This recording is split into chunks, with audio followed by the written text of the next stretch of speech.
Salut tout le monde et bienvenue pour une nouvelle vidéo sur Who Got Next. Je me doute que vous attendez avec impatience la vidéo de l'interview de Pauline Astier et de Janelle Salin prise après le match entre Prague et Bourges, mais il va falloir être patient encore quelques jours puisqu'aujourd'hui on va revenir sur tout ce qui s'est passé lors de cette première journée de l'Euroleague. Dans l'ensemble, les favoris ont tenu leur rang, on n'a pas eu de grosses surprises, mais on va revenir sur tout ça avec un focus sur le choc de la semaine entre Skio et Galatasaray. Avant de démarrer, comme d'habitude, n'hésitez pas à liker la vidéo, à vous abonner si c'est toujours pas fait, et à me dire dans les commentaires quel est le match ou quelle est la joueuse qui vous a le plus régalé sur cette première journée.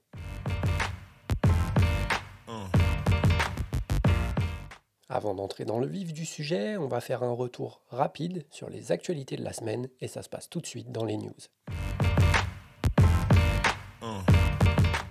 Oui, je sais, j'avais un petit peu délaissé les news pendant l'été, étant donné que c'est pas la période où on a le plus d'actualités, mais avec la reprise de quasiment tous les championnats et la fin de la WNBA, on a quelques petites choses sur lesquelles il faut revenir. On commence tout d'abord avec la grosse info de cette fin de saison en WNBA. Les Las Vegas Aces ont remporté le titre face à Phoenix, un sweep 4-0 dans une série où Phoenix n'a vraiment pas existé. AJ Wilson a complètement dominé les débats, remportant ainsi un nouveau titre de MVP des finales, après son titre de MVP de la saison régulière, et permet à Vegas de remporter son troisième titre sur les 4 dernières saisons. Alors que le climat est plutôt tendu en WNBA entre les joueuses et le management, on aurait pu espérer une série un petit peu plus longue, qu'on puisse se concentrer sur le basket, mais félicitations à Vegas qui mérite amplement son titre sur ces finales. La deuxième info de la semaine nous provient de l'équipe de France puisqu'elle jouera 2 matchs amicaux lors de la fenêtre internationale de novembre. Une liste de 15 joueuses a donc été dévoilée pour ce rassemblement et ses matchs face à l'Espagne et l'Italie, et petite surprise puisque la plupart des joueuses WNBA ne sont pas présentes dans cette liste. Si on pouvait se douter que Gabby Williams, Marine Johannes ou encore Dominique Malonga n'en fassent pas partie, étant donné qu'elles n'ont toujours pas repris avec leur club, c'est un petit peu plus surprenant concernant Janelle Salin et Iliana Rupert. Jean-Aimé Toupane a en effet annoncé qu'il souhaitait donner du repos aux joueuses qui ont enchaîné les matchs à l'intersaison, mais étant donné le peu de certitude dans le jeu que les Bleus ont eu lors de l'Euro, cette fenêtre aurait pu servir pour essayer de parfaire quelques automatismes et trouver enfin une hiérarchie à cette équipe. Malgré tout, ce sera l'occasion de tester quelques jeunes, dont Alicia Tournebise, Ainoa Rizaché ou encore Sarah Cissé. Ces jeunes seront d'ailleurs très bien entourés puisque les cadres ont répondu à l'appel, dont la capitaine Valériane Ayayi. Ce qui nous amène d'ailleurs à la troisième info de cette semaine, qui met Valériane Ayayi à l'honneur puisqu'elle a remporté le trophée Alain Gilles, récompensant le meilleur ou la meilleure basketteuse sur la saison dernière. Championne d'Europe avec Prague, élue dans le meilleur 5 du Final Six, mais également dans le troisième 5 de l'Euroleague. Elle est également capitaine des Bleus depuis la saison dernière et la capitaine de Prague depuis cette année. Et c'est un trophée amplement mérité pour la joueuse aux 164 sélections en équipe de France. Sur les 4 dernières années, c'est la troisième joueuse à remporter ce trophée, après le sacre de Gabby Williams l'année dernière et celui de Laetitia Guapo il y a 3 ans. Une preuve de plus qu'il est grand temps de mettre du respect sur le basket féminin.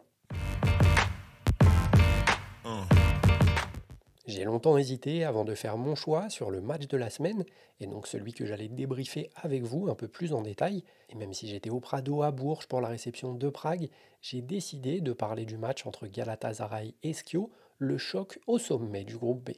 En effet, on a eu le droit à un match de très haut niveau qui s'est soldé par une victoire de Galatasaray sur le score de 73-70, après une très belle réaction au retour des vestiaires. Car oui, le match a été un petit peu à sens unique en première mi-temps.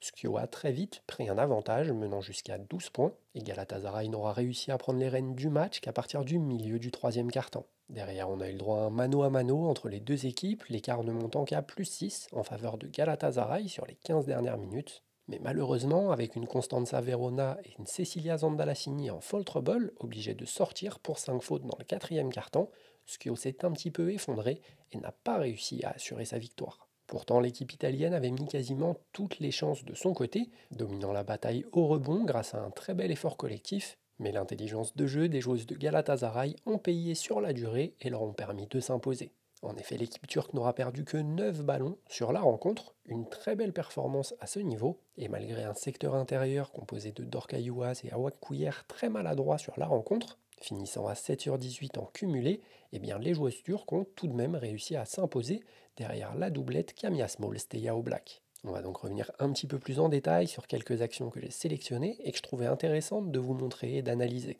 Ici, on est sur une situation de transition avec Jessica Shepard qui remonte le ballon et qui va assez vite la libérer pour Constanza Verona sur un poste de deuxième arrière. On voit ici qu'avec la situation de transition et le fait que Jessica Shepard ait pu pousser le ballon, eh bien ça a un petit peu déstabilisé la défense, avec notamment un mismatch sur Annette Steinberga au poste bas côté ballon. Constanza Verona va alors transférer le ballon sur Jessica Shepard. Annette Steinberga a bien lu la défense avec une Dorca Yuas qui n'est pas du tout dans l'aide. Elle a laissé passer sa joueuse de 3/4 devant et Jessica Shepard va pouvoir trouver Steinberga dans son dos pour un 2 points facile. Je vous remets ici l'action en entier sans coupure pour que vous puissiez bien vous rendre compte des déplacements et des mouvements. Jessica Shepard qui remonte la balle, passe sur Verona, qui va venir la retrouver dans l'aide. Très bon mouvement de Steinberga, Dorca Yuas est en retard et ça fait 2 points.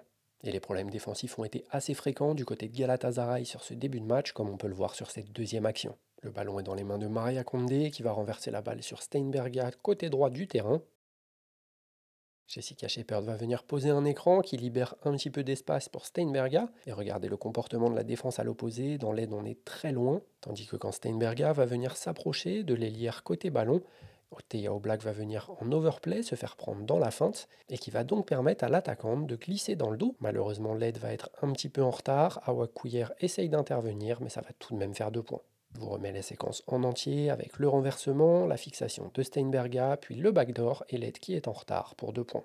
De l'autre côté, Skio assure en début de match des deux côtés du terrain, notamment sur cette action où on a Camilla Smalls avec le ballon en position de deuxième arrière. On va avoir Teia Oblak qui ressort tête de raquette pour le ballon. Awak Couillard va venir feinter l'écran, mais Mariam Badian a bien lu et vient dans l'aide pour fermer. L'attaque était plutôt bien amenée de la part de Galatasaray en essayant de mobiliser plusieurs aspects de la défense, mais Mariam Badian a bien lu la situation et a pu venir aider pour empêcher le panier.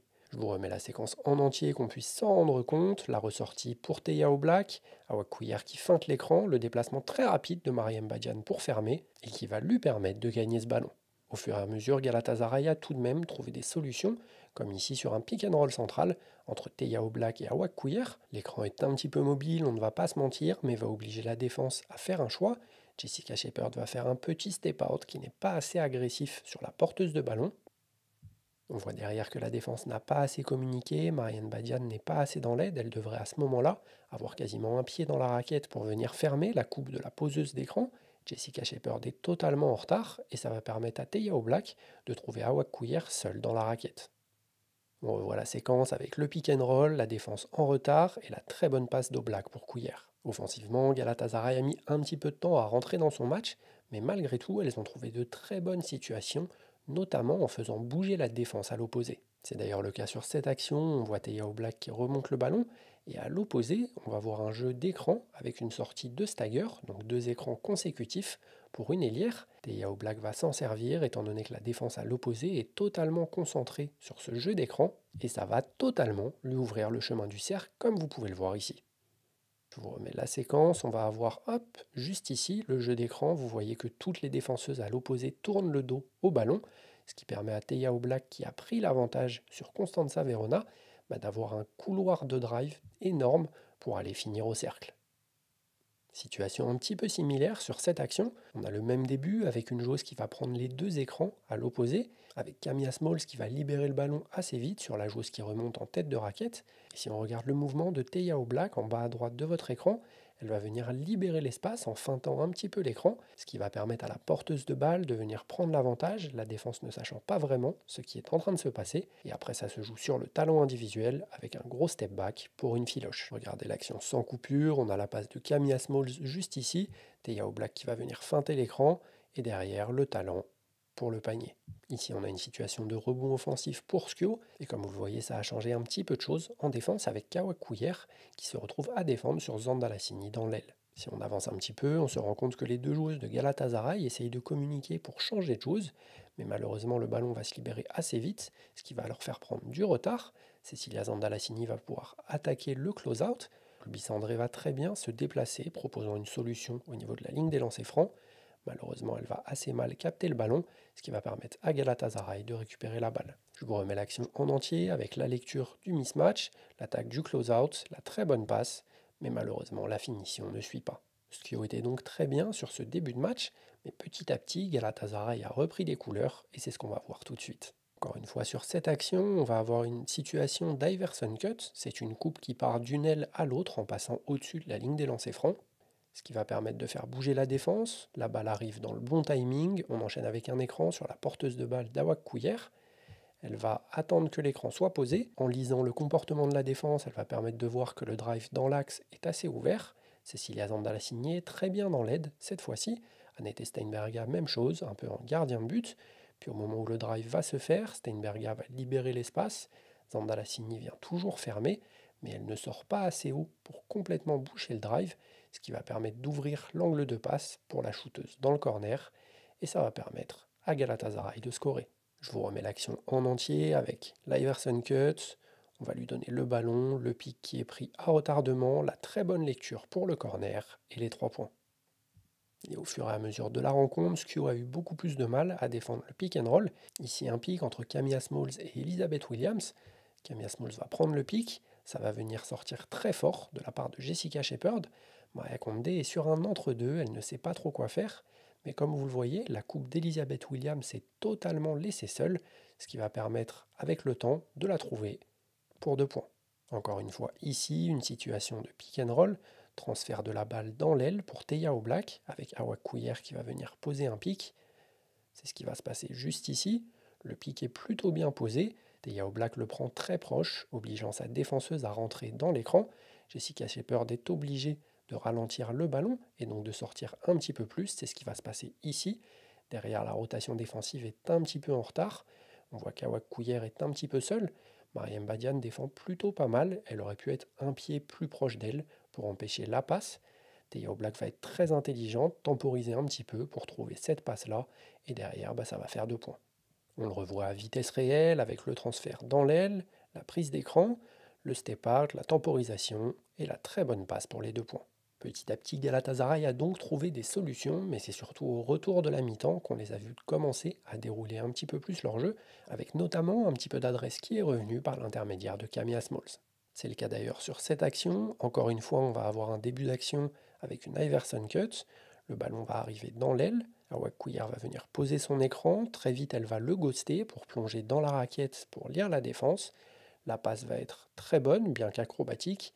Et l'intelligence d'Awak Kouyer, c'est qu'avant même que ça vienne fermer, elle va renverser le ballon à l'opposé vers Camilla Smalls dans le corner. La défense n'est pas en place, la passe est très bonne et ça fait 3 points. On revoit cette séquence avec l'Iverson Cut, la fin d'écran juste ici, la très bonne passe et le renversement tout de suite pour le tir. Malgré tout, Skio a montré 2 belles choses, notamment sur cette défense. On va voir le pick and roll entre Teia Oblak et Dorka Youaz. Le pick est très bien défendu, Olbis André sort très fort et va reprendre assez rapidement sur sa joueuse. Là, vous voyez, il y a un petit temps de retard, mais la défense a bien gêné la passe. Camilla Smalls va mettre du temps à la capter. Ça va permettre à Maria Condé de ressortir assez fort sur elle et de laisser le temps à Olbis André de revenir sur Dorka dans la raquette. C'est ce qui se passe juste ici. On voit que Camilla Smalls est sur un poste de deuxième arrière. L'angle de passe est très compliqué pour Dorka Youaz. C'est une passe qu'on dit à tous les jeunes de ne jamais faire, mais elle va tout de même la tenter. La défense est très bonne et ça va finir par une interception. On le revoit sans coupure, avec ici la très bonne défense du pic. Olbis André très agressif qui va pouvoir reprendre sur sa joueuse. L'angle est très mauvais et l'interception. Galatasaray a cependant très bien réagi, on le voit ici sur une situation poste-bas avec Awak Kouyer qui va être plutôt bien défendue de la part de Steinberga.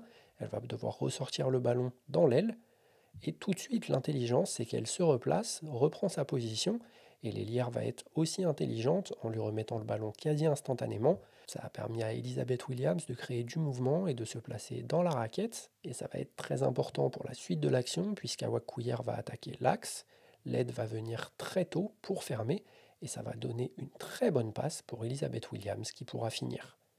C'est quelque chose qu'on a eu très peu l'habitude de voir de la part d'Awak Kouyer, mais si elle arrive à ajouter ça à son jeu, Galatasaray va être un sérieux candidat pour le titre. On revoit l'action en entier, elle essaye de jouer son 1 contre 1 ici, ressort le ballon, la balle lui revient tout de suite, et derrière la très bonne passe pour Williams. De son côté, ce qui aurait eu un peu plus de mal offensivement en deuxième mi-temps, mais a été bien porté par Maria Condé et quelquefois par des très bonnes lectures de mismatch. Ça a été le cas juste ici. On le voit avec le ballon dans l'aile qui va venir trouver Annette Steinberger dans le short corner. Elle va tout de suite lire la situation. Elle aurait pu dès maintenant faire la passe à Jessica Shepherd qui a pris la position dans la raquette et a mis sa joueuse dans son dos. Elle décide d'attaquer son 1 contre 1 vers l'axe. Jessica Shepherd a toujours la position préférentielle et demande le ballon. Annette Steinberger va alors lire la situation. Maria Condé est venue un peu proche et a ramené sa défenseuse, mais ça ne gênera pas la passe. Et ça va faire 2 points pour Skio. On le revoit juste ici avec le transfert, la lecture, la très bonne position de Jessica Shepherd et le bon service de Steinberger pour 2 points. Et on termine avec une belle action de la part de Skio en toute fin de match alors qu'elles étaient menées de 6 points. Maria Condé va venir prendre le pic de Mariam Badian. Elle va alors snake l'écran, c'est-à-dire qu'elle va mettre sa joueuse dans son dos pour attaquer à l'opposé. Mariam Badian va couper au panier, ce qui va obliger la défense à faire un choix. C'est ce qui va se passer, toute la défense est concernée par le pick and roll. Et ça va permettre à la joueuse à l'opposé de remonter pour un tir à 3 points, le très bon service de Maria Condé, et ça permet à Skio de revenir à 3 points d'écart avec moins d'1 minute 45 à jouer. On revoit l'action en entier avec Maria Condé qui prend le pic, qui oblige la défense à faire un choix, la belle remontée pour ouvrir l'angle de passe et le tir pour ramener Skio à 3 points d'écart.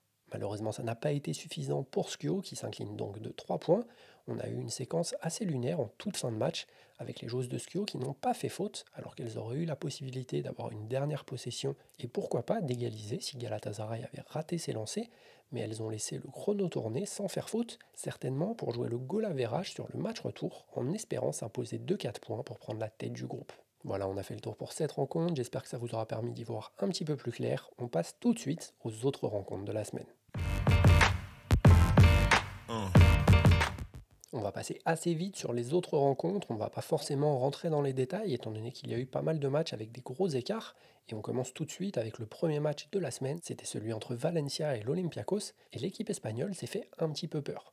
Car oui, même si elle s'est imposée de 23 points au final, elle a vu l'Olympiakos revenir à hauteur dans le troisième quart-temps alors qu'elle menait de 17 points juste avant la mi-temps, avant de refaire un écart notamment grâce à Ben Abdelkader et Kayla Alexander.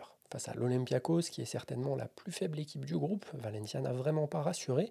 On a vu une équipe qui n'a aucune certitude et on peut déjà regretter le manque de temps de jeu de Raquel Carrera et Awafam limités à moins de 18 minutes. Côté Olympiakos, Eliana Kristinaki et Nausea Woolfolk auront tout tenté, mais malheureusement elles étaient trop loin pour espérer repartir avec la victoire. La deuxième rencontre de la semaine, c'était entre Sopron et les Flammes Carolo, deux équipes qui retrouvaient le plus haut niveau européen, et malgré un premier carton assez disputé, on s'est très vite retrouvé dans un match à sens unique. Ainsi, les Flammes Carolo s'imposent sur le score de 82 à 54, porté notamment par son trio Elisabeth Dixon, Noémie Brochant et Maya Hirsch, je vous en parlais un petit peu pendant la preview, dominant dans quasiment tous les secteurs de jeu, mais qui a tout de même perdu un peu trop de ballons avec 17 pertes de balles. De l'autre côté, Sopron n'a jamais réellement réussi à inquiéter les Flammes Carolo, à cause notamment d'une adresse catastrophique, 30% au tir au global, dont 21% à 3 points. Et même si Jelena Brooks termine meilleure marqueuse de son équipe, on avait les yeux rivés sur le retour de Nika Mule à la compétition, et elle a montré de belles choses pour un retour, étant très agressive défensivement et libérant des caviars pour ses coéquipières. On espère très vite qu'elle va réussir à retrouver du rythme pour que Sopron puisse avoir une chance de se qualifier pour la deuxième phase. Ensuite, on a eu un match assez surprenant entre Basketland et Saragossa, un match qui se jouait à mi-terrain, mais on a vu une équipe de Basketland complètement dépassée dans les 10 premières minutes, perdant d'ailleurs le premier quart-temps 27 à 12. Derrière, on a vu une équipe de Saragossa en gestion, mais Basketland n'a rien lâché et est revenu petit à petit au score pour même passer devant à moins de 3 minutes de la fin du match. Malheureusement pour les Landaises, Saragossa a bien réagi en reprenant très vite l'avantage, notamment grâce à une belle performance d'Elena Pueyo, dont on reparlera un petit peu plus tard. Et BL s'incline donc sur le score de 70 à 73, un résultat assez encourageant pour la suite de la compétition, sachant que Leila Lacan a été limitée à 10 minutes pour son retour. Dans le groupe A, Girona n'a fait qu'une bouchée de l'équipe polonaise de Gdynia, s'imposant sur le score de 86 à 53, notamment grâce au trio Mariam Koulibaly, Claria Holm, anciennement Clara Lundqvist, et Juste Yosité. À L3, les joueuses de Girona ont quasiment mis autant de points que l'équipe polonaise, qui a souffert au niveau de l'adresse, à l'image de Stephanie Jones qui n'aura jamais réussi à trouver la mire. Dans le match entre Bourges et Prague, on a eu deux mi-temps totalement différentes. Une première assez disputée, où Bourges a réussi à trouver des solutions, notamment à l'intérieur par l'intermédiaire de Karieta Diaby. Mais en deuxième mi-temps, l'équipe tchèque s'est réveillée, a beaucoup mieux défendu la relation extérieur-intérieur pour empêcher la balle d'arriver et a retrouvé de l'adresse alors qu'elle ne tournait qu'à 22% à 3 points en première mi-temps. Pour son retour au Prado, Pauline Astier a eu, en début de rencontre, un petit peu de mal à se mettre dans le rythme, mais a très vite retrouvé des sensations pour mener son équipe de main de maître. Même chose pour Janelle Salin, qu'on avait senti un petit peu en manque de rythme lors du match de la Supercoupe la semaine dernière, et qui a très vite retrouvé de l'adresse, notamment grâce à des situations bien amenées de la part du coach Martin Basta. Une performance très solide de la part de l'équipe tchèque où toutes les joueuses ont contribué, bien emmenée par la capitaine Valeriana Ayayi qui termine meilleure marqueuse de la rencontre avec 21 points et 7 rebonds. A noter également les très bons passages d'Alicia Tournebise, en particulier défensivement et dans la dissuasion, tandis que du côté de Prague, Kathleen Chen a fait de très bonnes rentrées et fait énormément de bien à cette équipe pour soulager un petit peu Pauline Astier à la création, et on a également eu le droit aux premières minutes de Keke Timson avec le maillot de l'équipe tchèque. Jeudi, on avait l'entrée en lice du Fener face à DVTK et on a eu, comme à son habitude, un début de match assez poussif. Peu inspiré offensivement, complètement dépassé dans les efforts défensifs, le Fener a quand même réussi à gagner ce quart-temps, mais on a vu une équipe de DVTK qui n'avait pas peur de s'affronter à une des meilleures équipes d'Europe. Heureusement pour le Fener, elles ont pu trouver assez rapidement de l'adresse extérieure, à l'image de Beck Allen en tout début de match. Et ensuite, alors qu'elles avaient été très peu impliquées dans le jeu sur les débuts de la rencontre, Iliana Ruppert et Emma Messmann ont pu dérouler, terminant respectivement à 16 et 13 points. Attention tout de même pour le Fener, il y a du temps, les rencontres dans le groupe risquent d'être assez tranquilles pour elles, malgré l'opposition avec Valencia, mais on a ressenti les mêmes défauts qu'on pouvait voir la saison dernière, avec très peu de création balle en main, obligée de se résoudre à des exploits individuels, et surtout une Emma Messmann qui n'est pas encore assez au cœur du jeu. La dernière rencontre de la semaine, c'était l'opposition entre le Reyer Venezia et Mersin, et c'est l'équipe italienne qui s'est imposée sur le score de 72 à 62. Si lors de la preview, je vous disais que Mersin était certainement favori de ce groupe D, eh bien c'était sans compter sur les absences de plusieurs joueuses, en particulier sur le secteur intérieur. Louisa Geselsoder n'a toujours pas démarré avec l'équipe, même si elle est arrivée en Turquie récemment, et l'équipe est donc pour l'instant extrêmement déséquilibrée, avec des joueuses majeures seulement sur les postes extérieurs.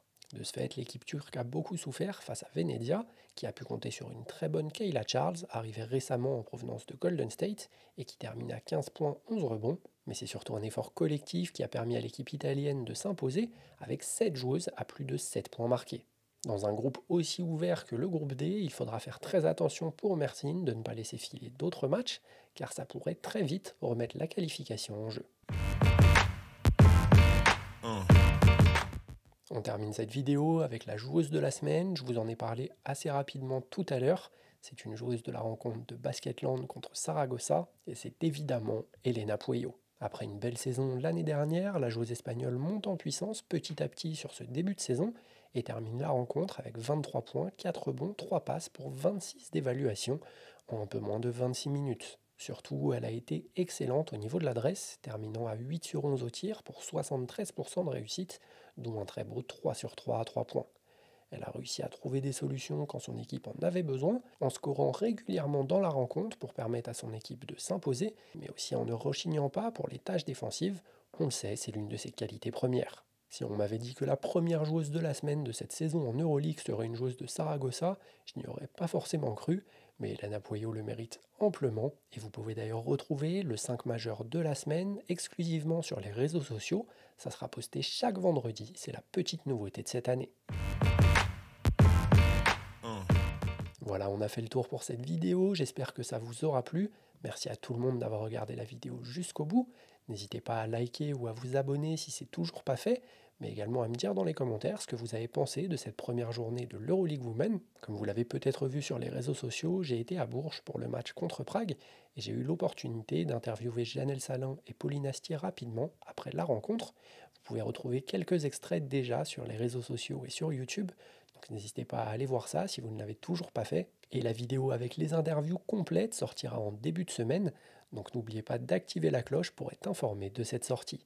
Pour cette deuxième journée de l'Euroleague, on aura un programme similaire à la semaine dernière avec des matchs le mercredi et le jeudi, dont le gros choc entre Fenerbahçe et Valencia qui se jouera jeudi soir à 19h15. Encore une fois, merci à tout le monde d'avoir regardé la vidéo jusqu'au bout. On se retrouve très vite. Peace out.